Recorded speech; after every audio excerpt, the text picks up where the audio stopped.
Beef burger खा रही हूँ, खा भी लो। नहीं नहीं, तुम खाओ, बहुत बहुत शुक्रिया। एक सेकंड बोलना नहीं।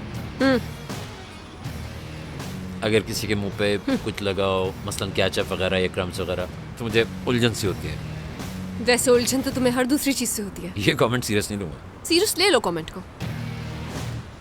चलो बताओ, क्या बताऊं? ट्रबजॉन का ही बता दो।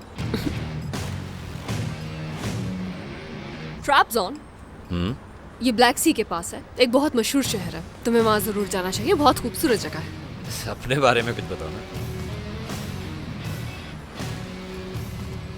पहले तुम बताओ, क्या तुम सिंगल हो? क्या कहना चाह रही हो? पता नहीं क्यों मुझे ऐसा लगता है जब से तुमने मुझे देखा है तुम्हें इश्क हो गया है मुझसे। तुम मजाक कर रही हो ना लैला? ऑफ कोर्स मजाक कर रही हूँ।